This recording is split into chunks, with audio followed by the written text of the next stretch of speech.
بسم الله الرحمن الرحيم قل إن كنتم تحبون الله فاتبعوني يحببكم الله ويغفر لكم ذنوبكم والله غفور رحيم بسم اللہ الرحمن الرحیم کہہ دیجئے اگر تم اللہ تعالیٰ سے محبت رکھتے ہو تو میری تابعداری کرو، خود اللہ تعالیٰ تم سے محبت کرے گا اور تمہارے گناہ معاف فرما دے گا، اور اللہ تعالیٰ بڑا بخشنے والا مہربان ہے۔ اسلامک دعویٰ سینٹر حی عبداللہ فواد دمام سعودی عرب کی عظیم الشان پیشکش محبت رسول صلی اللہ علیہ وسلم کا تقاضا۔ اس درس کو آپ کی خدمت میں پیش کرنے کی سعادت حاصل کر رہے ہیں شیخ توصیف الرحمن راشدی حفظہ اللہ۔ لیجئے دوستو درس سماعت فرمائیے۔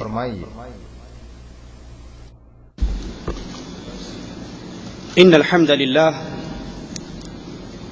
نحمده ونستعينه ونستغفره ونعوذ بالله من شرور انفسنا ومن سيئات اعمالنا، من يهده الله فلا مضل له ومن يضلل فلا هادي له، أشهد أن لا إله إلا الله وحده لا شريك له وأشهد أن محمدا عبده ورسوله، أما بعد، أعوذ بالله السميع العليم من الشيطان الرجيم من همزه ونفخه ونفثه، بسم الله الرحمن الرحيم، اتبعوا ما أنزل إليكم من ربكم ولا تتبعوا من دونه اولیاء۔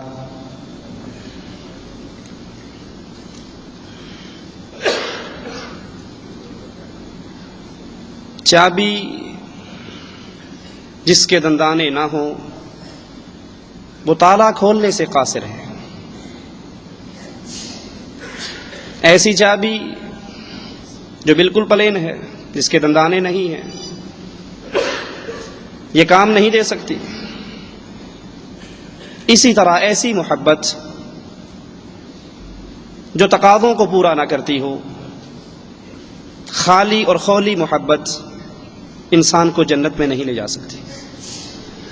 محبت وہی کام آئے گی جو تقاضوں کو پورا کرتی ہو، وگرنہ رسول اللہ صلی اللہ علیہ وسلم سے ابو طالب بڑی محبت کیا کرتے تھے، نبی کی آنکھوں میں آنسو دے کر کہا کرتے تھے، بھتیجے جا اپنے دین کی دعوت دے، تیری طرف اٹھنے والی ہر انگلی کو قلم کر دوں گا۔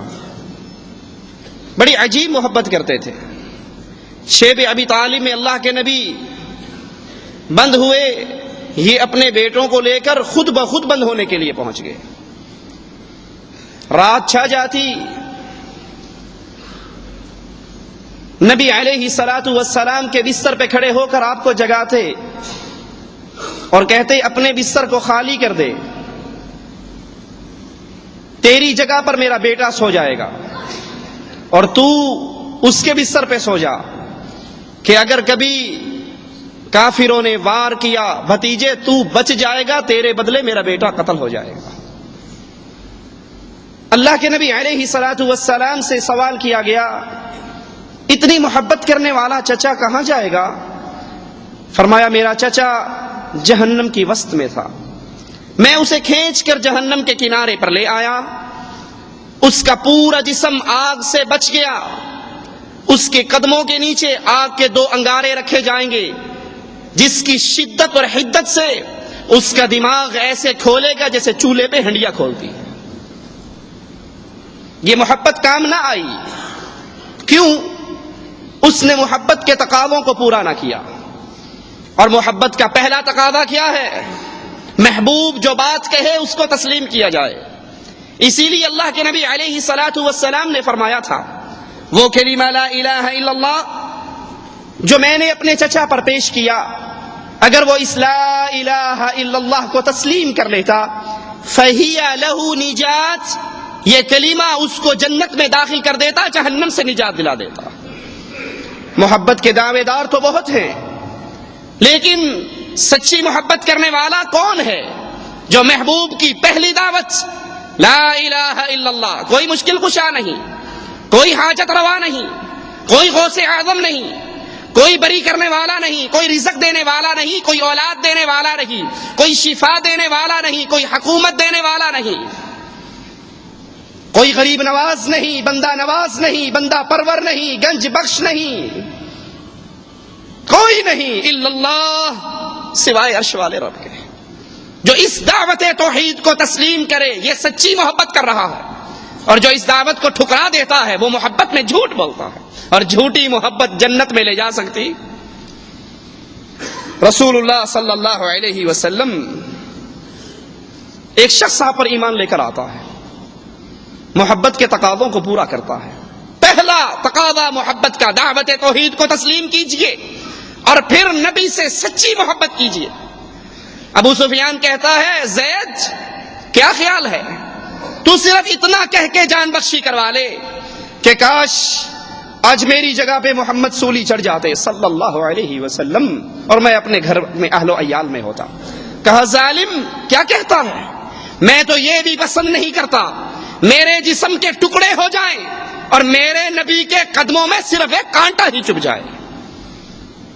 سچی محبت ہر چیز سے بڑھ کر، اسی لیے رسول اللہ صلی اللہ علیہ وسلم نے فرمایا تھا تم میں سے کوئی اس وقت تک مسلمان نہیں ہو سکتا، مومن نہیں ہو سکتا جب تک اپنی جان سے بڑھ کر محمد سے محبت نہ کرے صلی اللہ علیہ وسلم، اپنے مال سے بڑھ کر، اپنی اولاد سے بڑھ کر، اپنے ماں باپ سے بڑھ کر، والناس اجمعین، کائنات کے ہر بندے سے بڑھ کر۔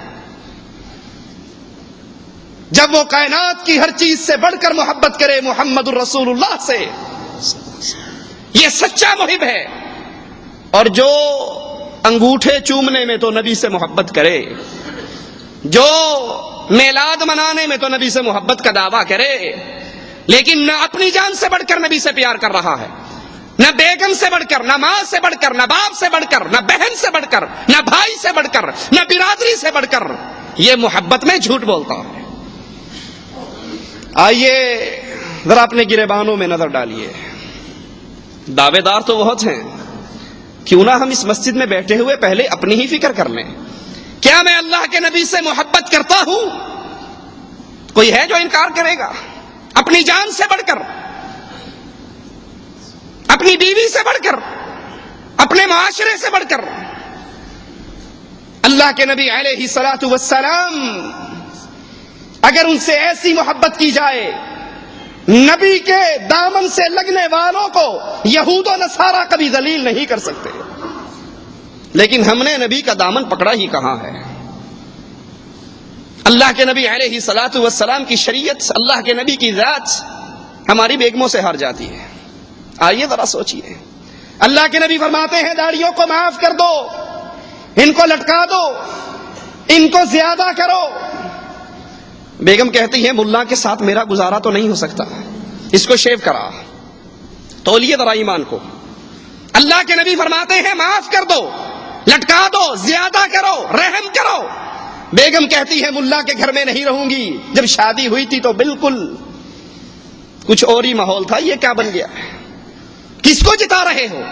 اگر اللہ کے نبی کی سنت کو سینے سے لگایا اور بیگم کی مخالفت کو مول لیا، داڑھی کو شیو نہ کیا، آپ محمد الرسول اللہ سے سچا پیار کرنے والے ہیں۔ اور اگر آپ نبی کی سنت کو بیوی کے لیے، ماں کے لیے، منگیتر کے لیے، ماحول کے لیے، معاشرے کے لیے ذبح کر کے گٹر کی گندگی کے اندر پھینک دیتے ہو، آپ محبت میں جھوٹ بولتے ہو۔